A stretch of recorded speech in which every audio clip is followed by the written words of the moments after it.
어떤 의미신가요? 목소리가 맑아요. 아, 맑다니 감사합니다. 네. 그래도 크게 맑지는 않습니다. 네, 동의합니다. 자, 시사인의 김은지 기자 했나요? 네, 했습니다. 제가 맑지가 않습니다. 정신이. 자, 첫 번째 뉴스는요? 네, 오늘 이재용 삼성전자 부회장의 재판이 마무리됩니다. 지난 2월 28일 재판에 넘겨진 이재용 부회장의 결심 공판이 오늘 오후 2시에 열리는 건데요. 먼저 특검이 구형을 통해 형량을 제시하게 됩니다. 이어서 변호인단이 최종 변론을 하고 이재용 부회장 등 피고인들이 최후 진술을 합니다. 최근 대법원 규칙 개정이 바뀌어서요. 주요 사건 1심, 2심 선고 생중계 가능해졌는데요. 이달 말로 예정된 이 부회장의 선고가 중계될지 여부도 관심을 갖고 있습니다. 한 5개월 걸렸네요. 5개월 걸렸고, 예.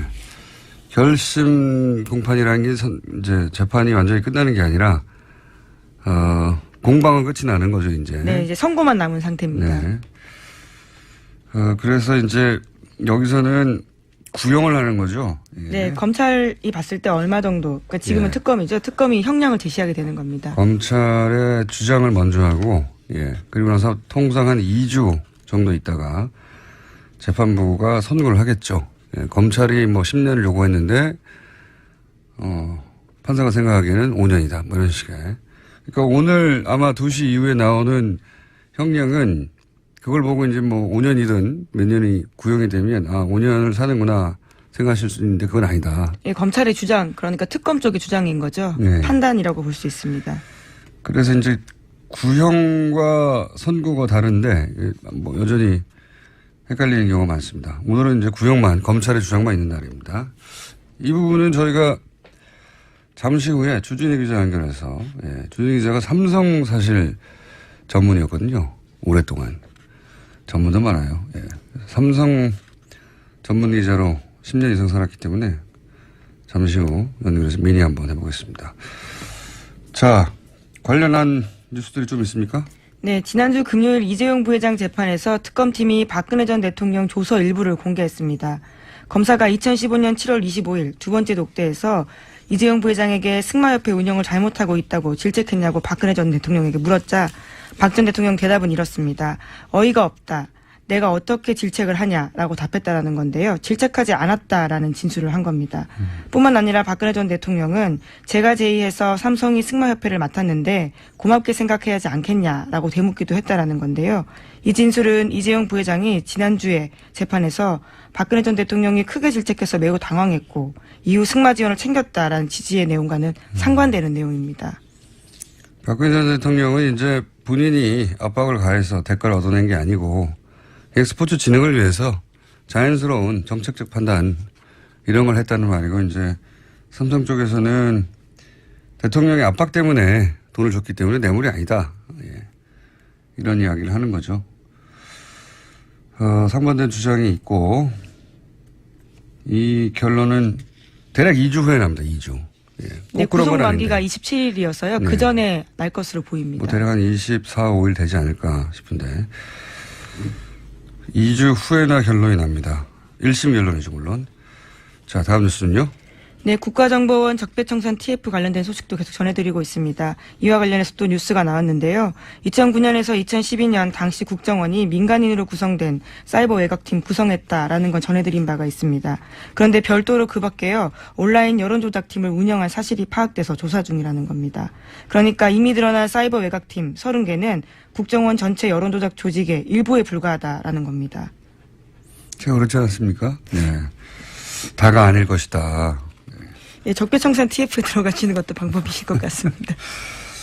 여기에 지난번에 이제 윤 목사 실제 밝혀져서 구속이 된 윤 목사 같은 경우는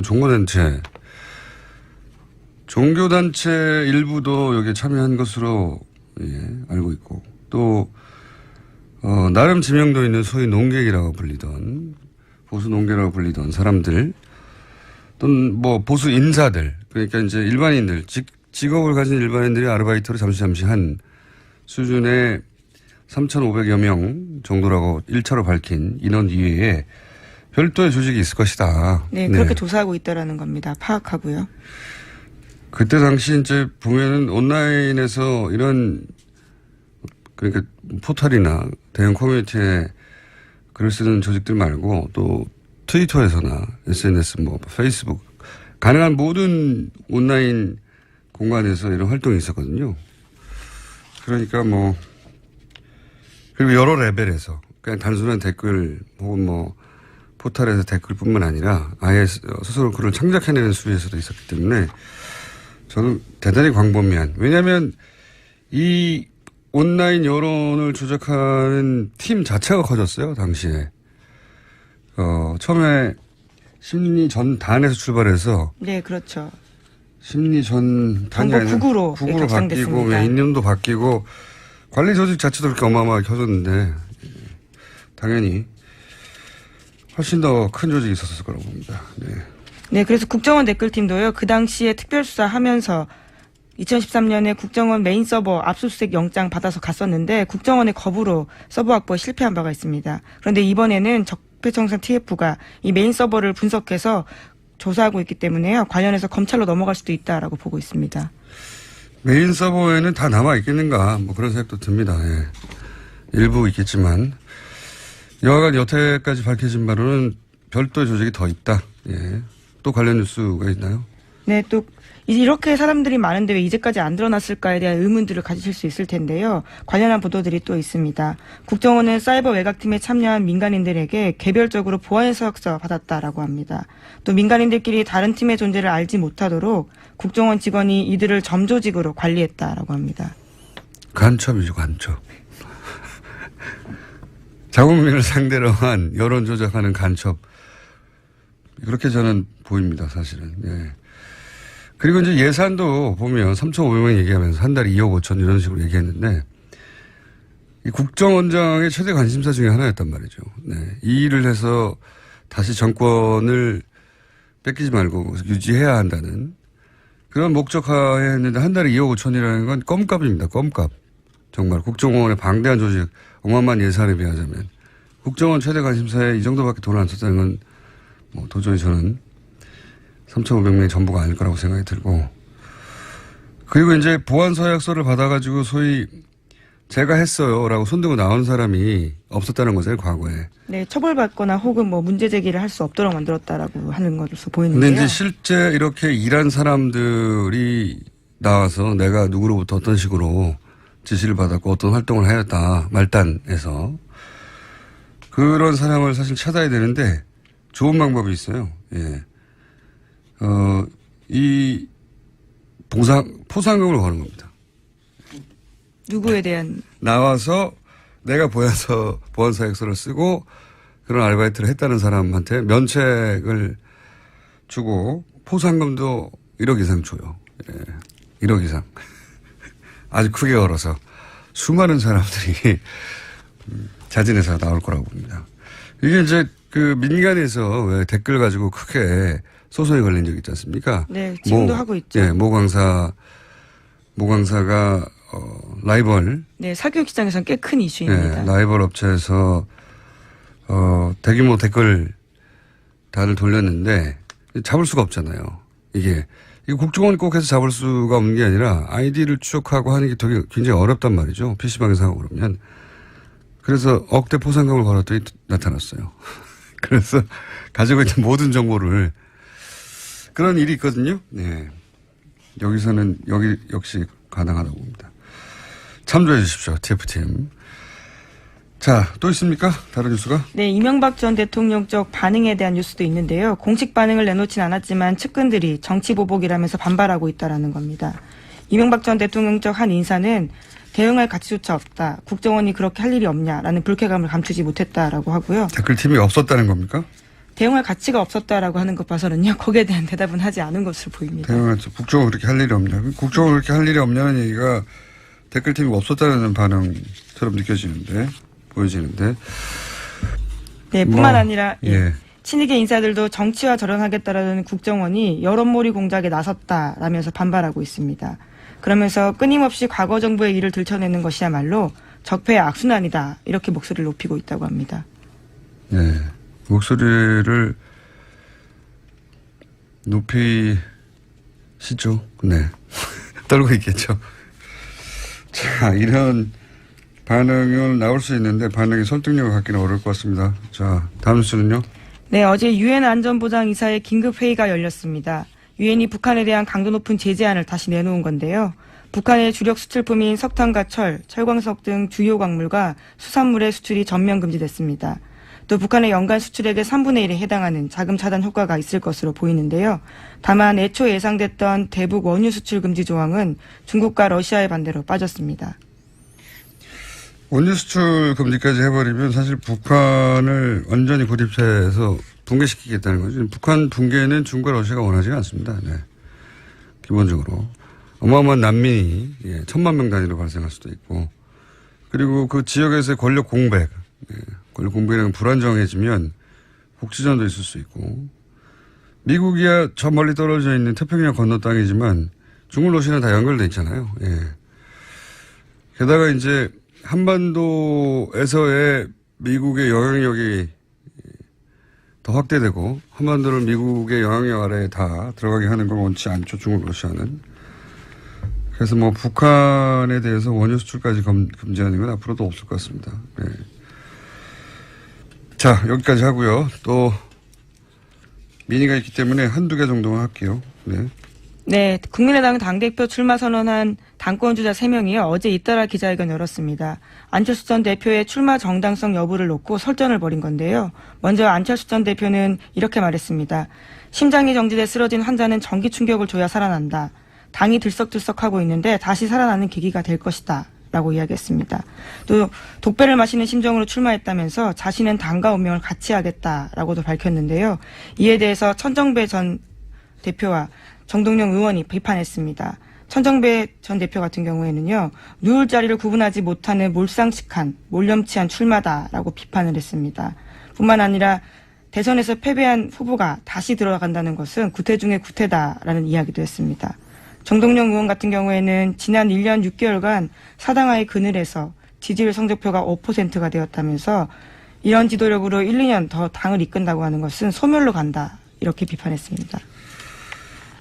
당대표 자리를 놓고 이제 다투는 분들이니까, 이런 반응들이 격하게 오가는 거죠. 예. 전기 충격을 줘야 살아난다. 본인이 전기인 거죠. 뭐 지금의 비유로 보면 그렇습니다. 예. 본인이 전기 장어 정도 되는. 네, 환자는 지금 국민의 당을 뜻하는 거고요. 예. 전기맨 선언이네요. 예. 안철수 전 대표 정치인이 다 됐어요. 예. 원래 이제 제가 오랫동안 만나본 정치인들이 다른 직업군과 가장 큰 결정적인 차이점이 뭐냐면 어떤 불리한 상황도 자기 합리화를 한다는 거거든요. 예. 그게 안 되면 정치를 못 해요. 사실은. 굉장히 특별한 정신세계를 가진 분인데 태양이 자기를 중심으로 도는 거거든요. 안철수 대표의 출마는 국민의당 태양은 나를 중심으로 둔다는 선언이죠. 예. 전기맨으로서. 여기까지 하고, 왜냐하면 저희가 또 이상돈 의원을 연결할 거기 때문에. 자, 민의로 준비한 주진우 기자, 아까 얘기한 삼성 관련해서 연결해 보시죠. 삼성 이재용 부회장 5개월간 재판이 오늘 2시에 결심 공판을 끝으로 이제 마무리가 되는 거죠. 삼성과 특검, 오랫동안 취해온 주진우 기자 연결해서 이재용 부회장의 뇌물공여 재판 요약해서 좀 짚어보겠습니다. 주진우 기자. 안녕하십니까. 네. 어색한 주진우 기자 연결됐습니다. 자. 네. 구속만기가 8월 27일이고, 통상 2주 후에 선고가 나오니까 대략 24, 25 선고가 되겠죠? 네. 제가 이제 물어보고 싶은 건 오랜 시간 삼성을 취재해왔는데, 삼성 취재원도 꽤 있는 걸 알아요.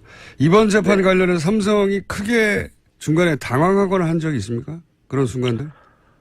문영표 전 장관이 그 실형을 받았을 때 놀랐고요. 그리고 청와대에서 캐비넷에서 문건이 나왔을 때 놀랐습니다. 근데 가장 크게 놀란 것은 정유라가 법정에 나와서 이재용 부회장에 반하는 진술을 했을 때였습니다. 그때 삼성 측과 그리고 최순실 측에서 불출석 사유서를 내고 그리고 막으려고 사람을 동원하기도 했었거든요. 그런데 정유라가 등장했을 때 삼성은 패닉이었습니다.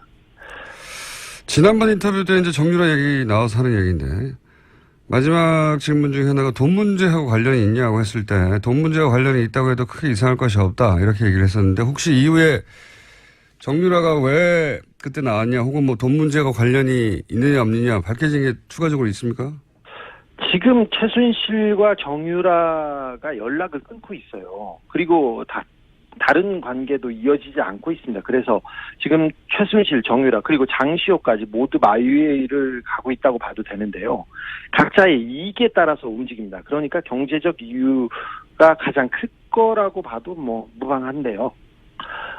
지금 돈 문제나 그런 문제가 지금 상태에서는 별 문제가 없이 그냥 수면 아래로 가라앉았는데 언제든 다시 떠오를 겁니다. 그 문제로. 특검 가서 정유라 씨가 돈 문제가 있다 이런 걸 밝힌 건 없습니까? 비슷한 얘기를 하긴 했으나 그게 뭐 핵심 쟁점은 아니었습니다.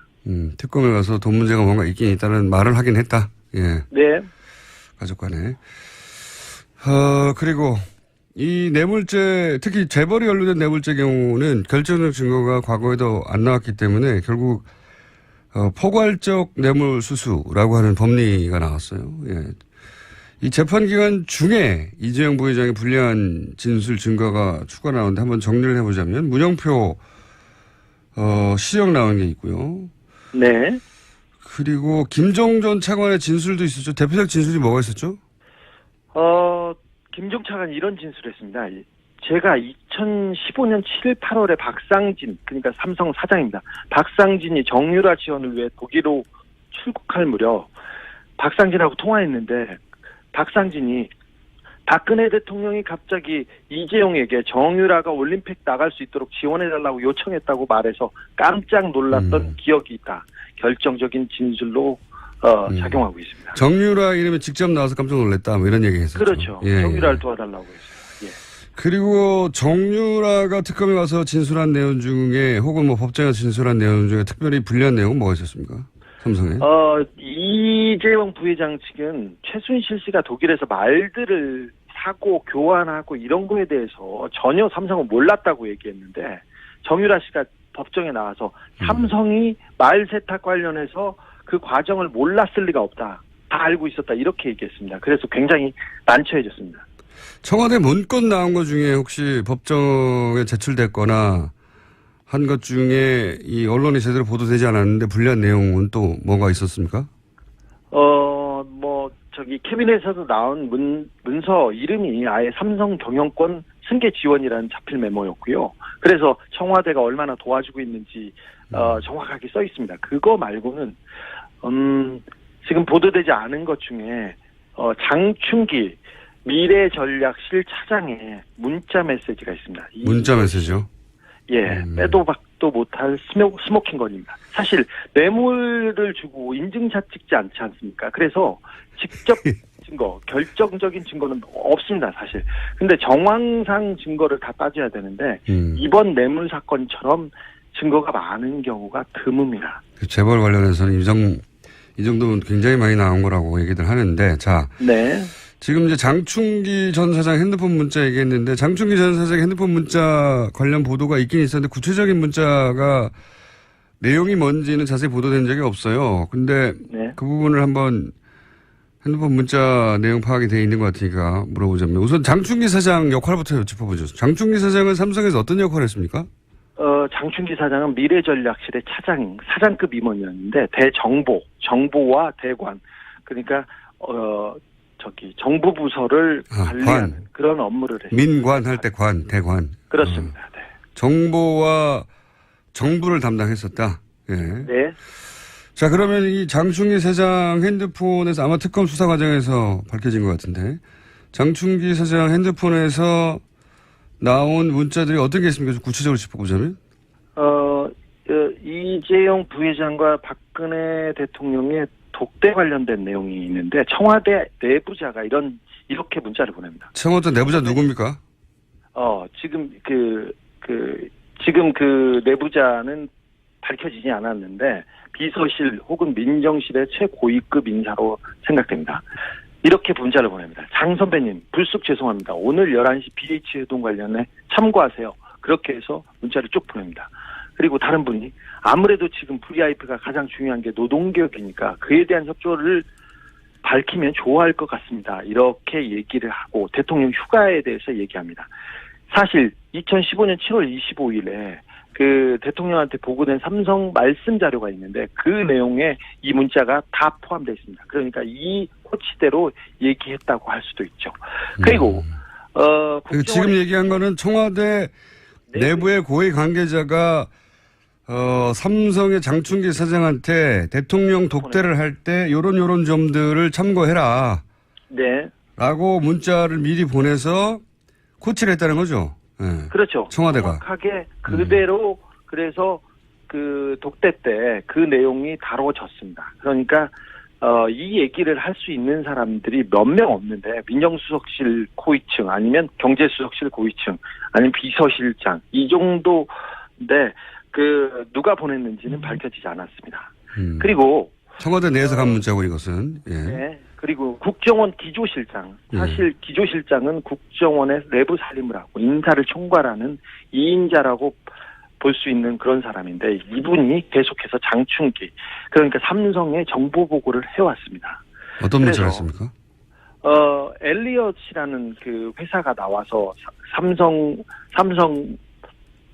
삼성의 합병에 걸림돌이 됐을 때 이렇게 보냅니다. 이현수입니다. 엘리엇은 1977년에 어디에서 시작됐고 자산이 어느 정도 됩니다. 그래서 한국은행 홍콩에서 관리하고 있는 내부 상황은 철저하게 통제돼 있는데 제가 더 알아보고 자세한 것은 그 나중에 보고하겠습니다. 이런 문자를 보냅니다. 또 이런 문자도 보냅니다. 복 많이 받으셨습니까? 지난해에는 사장님의 회사의 지원으로 우리나라가 안정되었지 않았나 생각합니다. 감사드립니다. 또한 자료는 아주 유용하게 활용되고 있습니다. 이 또한 감사합니다. 올해도 변함없이 이렇게 하면서 이현수 배상 이렇게 올립니다.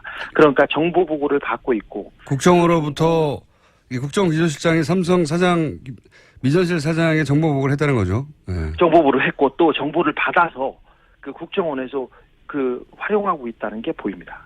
그리고 대법관에 가겠다는 한 후보자가 장 차장한테 이런 문자를 보내기도 합니다. 하창우 대한변협회장이 거품을 불고 저를 비토하여 2시간 경론을 벌이다가 저와 진보 측 변호사를 패키지로 낙마시키는 걸로 봉합된다고 합니다. 그러면서 자기 상황을 계속해서 보고하는데 대법관이 되려는 사람이 삼성의 눈치를 보고 있는 게 적나라하게 나옵니다. 그러니까 대법관 되려는 사람이 미전실 사장한테 자신의 네, 인사와 관련해가지고 여러 가지 청탁 문자를 보냈다? 네, 그렇습니다. 검찰. 예. 그리고, 예상치 못하는 거네. 예. 사실 삼성이 검찰 고위직과 법관 고위직 인사를 한다고 알려져 있습니다. 그런데 그런 모습이, 그런 상황이 적나라하게 나옵니다. 하나만 더 보겠습니다. 임채진 전 검찰총장 기억하시죠? 예. 네, 이분이 이렇게 문자를 보냅니다. 임채진이네. 그동안 건강하게 잘 지내셨는가? 이번 토요일 미팅 계획대로 예정돼 있지? 그러면서 자기 사위 날더러 꼭 좀 갈 수 있도록 자네에게 부탁해달라고 하네 그려. 그러면서 인사청탁을 합니다. 뭐라고요? 어디를 갈 수 있게 꼭 부탁한다고요? 인도에 예. 인도의 한 자리를 원합니다. 해외 근무를 원래 원하는데 자기 사회에 인사청탁을 하는데 사위가 어디서 근무했는데요? 삼성에서 근무합니다. 아하. 삼성에서 근무합니다. 그리고 인사청탁을 하거나 청탁을 하는 게 이런 검찰 관에 있는 사람뿐만 아니라 매경도 이렇게 청탁을 하고 보고도 하는데 매경이요? 언론사요? 예. 네, 언론사 간부, 매경의 간부가 이렇게 문자를 보냅니다. 존경하시는 실 차장님, 어제 감사했습니다. 면세점 관련해서는 땡땡땡과 상의해서 보고 매경이 어떻게 해야 삼성의 면세점 사업을 도와줄 수 있을지를 구체적으로 알려주셨으면 좋겠다고 합니다. 김땡땡 올림, 매경의 고위 간부입니다. 매경의 고위 간부가 삼성에게 네. 삼성을 위해서 어떻게 기사를 써야 할지를 알려달라고 네. 삼성 미전실 사장한테 문자를 보냈다는 거죠? 네, 그렇습니다. 최근에 대단하네요. 삼성 관련 재판에서 경제신문들 있지 않습니까? 머니투데이를 필두로 경제신문들이 다 나서서 재판이 불안하다. 이거 증거도 없다. 그러면서 계속해서 호도를 하고 여론 조성을 합니다. 예. 그걸 가지고 계속해서 법원을 압박하고 있는데 이게 다 이런 네트워크 때문에 그렇습니다. 그렇다고 추정됩니다. 예. 네네. 청와대에서 장충기 사장한테 민정수석실, 비서실장 모든 인사를 관여하는데 내부에서 그 인사 정보를 계속해서 보고하고 있었습니다. 삼성이 이 정도입니다. 그러면 삼성에서 이제 최순실의 존재를 몰랐다고 이제 주장하고 있지 않습니까? 그 네. 영향력을 처음에 몰랐다가 나중에 알았다 하는데 이 정도 영향력, 정보력이면 이 주장은 말이 안 되지 않나요? 몰랐다고 하는 건 말이 안 되죠. 사실 한화 김승현 회장의 아들이 특검에 나왔었죠. 그때 폭행 사건으로 구속되어 있었어요. 근데 김승현 회장의 아들은 승마 선수였고 정유라와 함께 금메달을 따기도 했죠. 아시안 게임에서. 그 사람이 아들이 특검에 불려와가지고 초밥이 먹고 싶다고 해서 초밥을 한 개 사줬습니다. 그러니까 그걸 먹고 최순실이 실세라는 것은 당시에 말똥 치우는 파키스탄 노동자들도 다 한다 이런 얘기도 했어요. 그러니까 말 타는 사람은 삼성을 몰랐을 수도 없죠. 그랬는데 미전실이 우리나라 정보를 파악해서 주물럭주물럭합니다. 청와대 정보나 국정원 정보보다 삼성 정보가 더 정확하다는 얘기가 세간에 있지 않습니까? 그래서 이런 얘기가 나오는 건데 미전실 사장의 영향력이 이 정도입니다. 그래서 우리 사회를 이렇게 주무르고 있습니다. 그래서 다 알고 있었어요. 사실 그리고 독일 프랑크푸르트에 삼성 유럽 본부가 있는데 거기에 있는 삼성 양혜경 사장이라는 분이 최순실의 뒤를 오래전부터 봐줬다고 여러 차례 증언이 나오고 있습니다. 그래서 삼성이 먼저 최순실의 존재를 알고 승마협회를 접수해서 이 최순실 뒤를 지원해야 된다. 최순실을 독점해야 된다. 하면서 먼저 움직였다고 보는 게 지금 상황에서는 훨씬 더 자연스럽다고 봅니다. 최순실을 독점해야 한다. 예.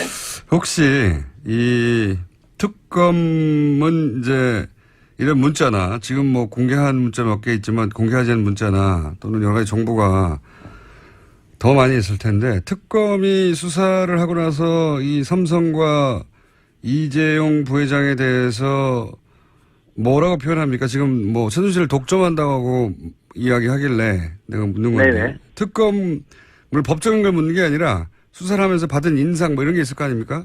네. 특검 검사들하고 특별히 최순실과 정유라를 취재했던 검사들 사이에 이런 얘기가 있어요. 특검 초기에는 박근혜가 대통령인 줄 알았는데 최순실이 대통령이었다 이렇게 생각했다. 그런데 막판에 삼성 수사를 해봤더니 우리나라의 대통령은 이재용이었고 장충기가 비서실장이었다 이렇게 얘기합니다. 그런 정도로 비유한다. 네. 삼성 뇌물 공여 사건에 관해서는 그렇다는 얘기겠죠. 네, 그렇습니다. 그러니까 삼성이 국가 권력과 대등하게 딜을 했다 이렇게 파악하나 보죠? 그렇죠. 사실상 삼성이 국가를 지배하고 있었고요. 우리 전체 사회를 주물렀다. 청와대도 국정원도 삼성 아래에 있었고 아래에 있거나 대등했고 그다음에 검찰과 법원에서 삼성한테 인사청탁을 합니다. 그냥 언론은 그냥 애완견 수준이었고요. 그걸 보면 우리나라가 삼성공화국이었구나. 알겠습니다. 네. 자각했다고. 삼성을 오래 취재하다 보니 인터뷰하면 점점 감정이 올라오는 것 같은데. 마지막 질문인데. 아니라 삼성을 제가 좀 정확하게 알고 있어요. 다른 사람에 비해.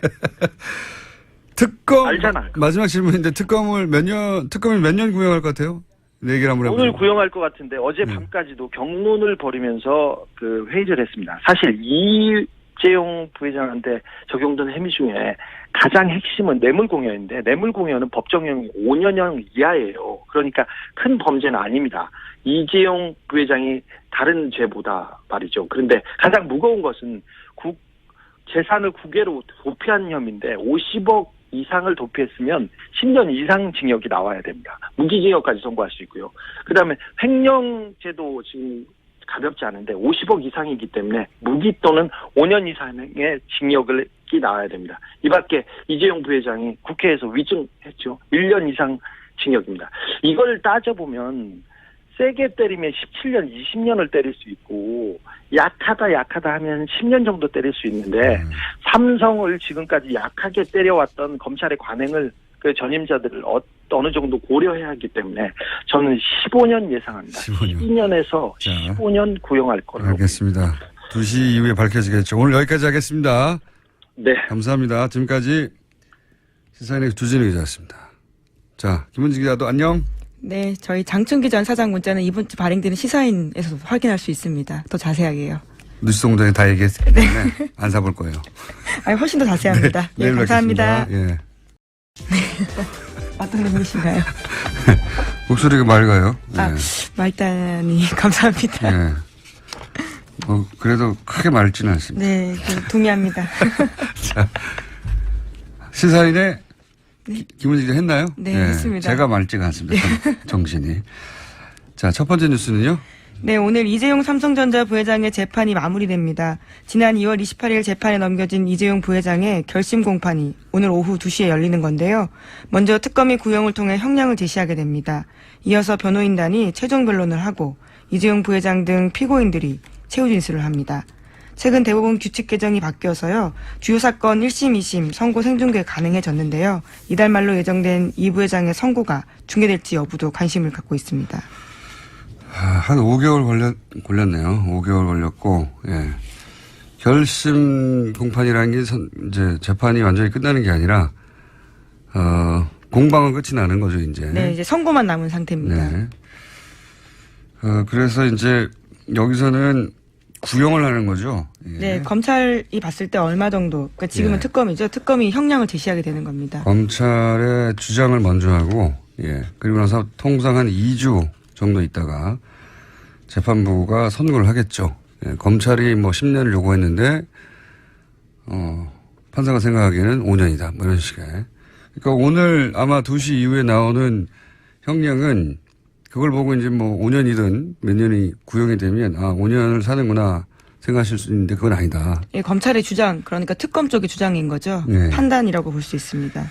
그래서 이제 구형과 선고가 다른데 뭐 여전히 헷갈리는 경우가 많습니다. 오늘은 이제 구형만, 검찰의 주장만 있는 날입니다. 이 부분은 저희가 잠시 후에 주진희 기자 연결해서, 예, 주진희 기자가 삼성 사실 전문이었거든요. 오랫동안. 전문도 많아요. 예. 삼성 전문 기자로 10년 이상 살았기 때문에 잠시 후 연결해서 미니 한번 해보겠습니다. 자, 관리 TF팀. 자, 또 있습니까? 다른 뉴스가? 네, 이명박 전 대통령 쪽 반응에 대한 뉴스도 있는데요. 공식 반응을 내놓진 않았지만 측근들이 정치 보복이라면서 반발하고 있다라는 겁니다. 이명박 전 대통령 쪽 한 인사는 대응할 가치조차 없다. 국정원이 그렇게 할 일이 없냐라는 불쾌감을 감추지 못했다라고 하고요. 댓글팀이 없었다는 겁니까? 대응할 가치가 없었다라고 하는 것 봐서는요. 거기에 대한 대답은 하지 않은 것으로 보입니다. 국정원 그렇게 할 일이 없냐. 국정원 그렇게 할 일이 없냐는 얘기가 댓글팀이 없었다는 반응처럼 보여지는데. 네, 뿐만 아니라 예. 친이계 인사들도 정치와 절연하겠다라는 국정원이 여론몰이 공작에 나섰다라면서 반발하고 있습니다. 그러면서 끊임없이 과거 정부의 일을 들춰내는 것이야말로 적폐의 악순환이다. 이렇게 목소리를 높이고 있다고 합니다. 네. 목소리를 높이시죠. 네. 떨고 있겠죠. 자, 이런 반응은 나올 수 있는데 반응이 설득력을 갖기는 어려울 것 같습니다. 자, 다음 뉴스는요. 네, 어제 유엔 안전보장이사의 긴급회의가 열렸습니다. 유엔이 북한에 대한 강도 높은 제재안을 다시 내놓은 건데요. 북한의 주력 수출품인 석탄과 철, 철광석 등 주요 광물과 수산물의 수출이 전면 금지됐습니다. 또 북한의 연간 수출액의 3분의 1에 해당하는 자금 차단 효과가 있을 것으로 보이는데요. 다만 애초 예상됐던 대북 원유 수출 금지 조항은 중국과 러시아의 반대로 빠졌습니다. 원유 수출 금지까지 해버리면 사실 북한을 완전히 고립해서 붕괴시키겠다는 거죠. 북한 붕괴는 중국과 러시아가 원하지 않습니다. 네. 기본적으로. 어마어마한 난민이 1,000만 명 단위로 발생할 수도 있고, 그리고 그 지역에서의 권력 공백, 권력 공백이라는 불안정해지면 복지전도 있을 수 있고, 미국이야 저 멀리 떨어져 있는 태평양 건너 땅이지만 중국 러시아는 다 연결돼 있잖아요. 예. 게다가 이제 한반도에서의 미국의 영향력이 더 확대되고 한반도를 미국의 영향력 아래에 다 들어가게 하는 걸 원치 않죠. 중국 러시아는.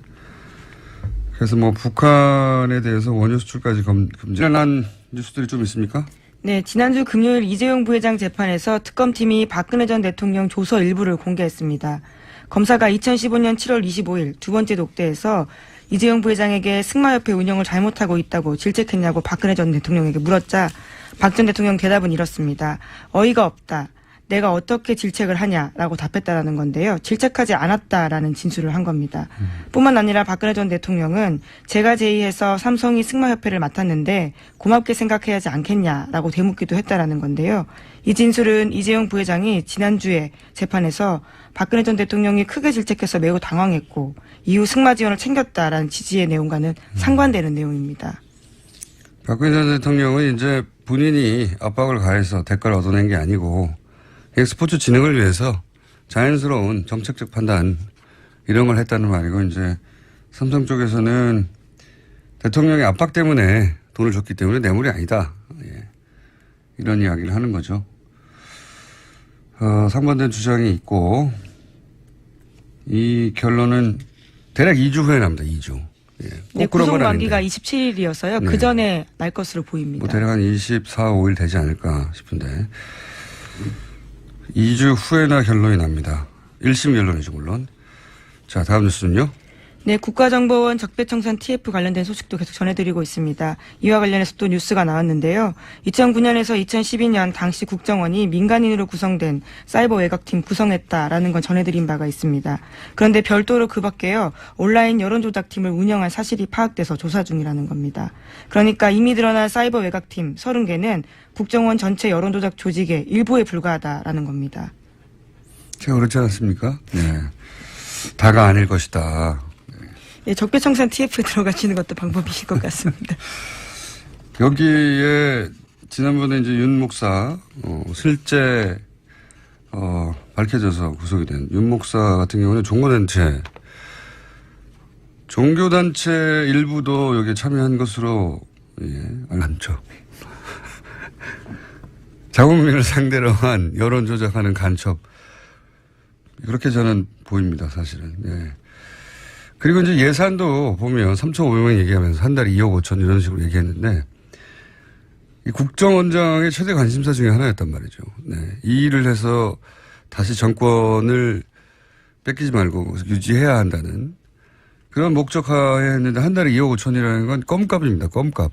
정말 국정원의 방대한 조직 어마어마한 예산에 비하자면 국정원 최대 관심사에 이 정도밖에 돈을 안 썼다는 건 뭐 도저히 저는 3,500명이 전부가 아닐 거라고 생각이 들고 그리고 이제 보안 서약서를 받아가지고 소위 제가 했어요라고 손들고 나온 사람이 없었다는 거죠, 과거에. 네, 처벌받거나 혹은 뭐 문제 제기를 할 수 없도록 만들었다라고 하는 것으로 보이는데요. 근데 이제 실제 이렇게 일한 사람들이 나와서 내가 누구로부터 어떤 식으로 지시를 받았고 어떤 활동을 하였다 말단에서 그런 사람을 사실 찾아야 되는데 좋은 방법이 있어요. 예.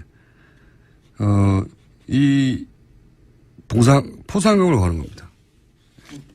누구에 대한? 나와서 내가 보여서 보안사약서를 쓰고 그런 아르바이트를 했다는 사람한테 면책을 주고 포상금도 1억 이상 줘요. 예. 1억 이상.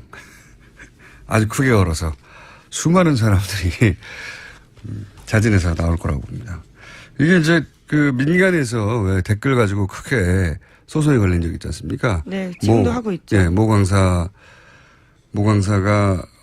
라이벌. 네, 사교육 시장에서는 꽤 큰 이슈입니다. 네, 라이벌 업체에서 대규모 댓글 단을 돌렸는데 잡을 수가 없잖아요. 이게 국정원이 꼭 해서 잡을 수가 없는 게 아니라 아이디를 추적하고 하는 게 되게 굉장히 어렵단 말이죠. PC방에서 하고 그러면. 그래서 억대 포상금을 걸었더니 나타났어요. 그래서 가지고 있는 모든 정보를 그런 일이 있거든요. 네. 여기서는 여기 역시 가능하다고 봅니다. 참조해 주십시오. 하고 있고 또 나름 지명도 있는 소위 농객이라고 불리던 보수 농계라고 불리던 사람들 또는 뭐 보수 인사들 그러니까 이제 일반인들 직업을 가진 일반인들이 아르바이트로 잠시 한 수준의 3,500여 명 정도라고 1차로 밝힌 인원 이외에 별도의 조직이 있을 것이다. 네, 그렇게 조사하고 있다라는 겁니다. 파악하고요. 그때 당시 이제 보면은 온라인에서 이런 그러니까 포털이나 대형 커뮤니티에 글을 쓰는 조직들 말고 또 트위터에서나 SNS 뭐 페이스북 가능한 모든 온라인 공간에서 이런 활동이 있었거든요. 그러니까 뭐 그리고 여러 레벨에서 그냥 단순한 댓글 혹은 뭐 포털에서 댓글뿐만 아니라 아예 스스로 글을 창작해내는 수위에서도 있었기 때문에 저는 대단히 광범위한 왜냐하면 이 온라인 여론을 조작하는 팀 자체가 커졌어요 당시에. 처음에 심리전단에서 출발해서 네, 그렇죠. 심리전단이 아니라 국으로 바뀌고 인연도 바뀌고 관리 조직 자체도 그렇게 어마어마하게 커졌는데 당연히 훨씬 더 큰 조직이 있었을 거라고 봅니다. 네. 네, 그래서 국정원 댓글팀도요. 그 당시에 특별수사하면서 2013년에 국정원 메인 서버 압수수색 영장 받아서 갔었는데 국정원의 거부로 서버 확보에 실패한 바가 있습니다. 그런데 이번에는 적폐청산 TF가 이 메인 서버를 분석해서 조사하고 있기 때문에요. 관련해서 검찰로 넘어갈 수도 있다라고 보고 있습니다. 메인 서버에는 다 남아 있겠는가 뭐 그런 생각도 듭니다. 예. 일부 있겠지만 여하간 여태까지 밝혀진 바로는 별도의 조직이 더 있다. 예. 또 관련 뉴스가 있나요? 네, 또 이렇게 사람들이 많은데 왜 이제까지 안 드러났을까에 대한 의문들을 가지실 수 있을 텐데요. 관련한 보도들이 또 있습니다. 국정원은 사이버 외곽팀에 참여한 민간인들에게 개별적으로 보안해석서 받았다라고 합니다. 또 민간인들끼리 다른 팀의 존재를 알지 못하도록 국정원 직원이 이들을 점조직으로 관리했다라고 합니다. 간첩이죠.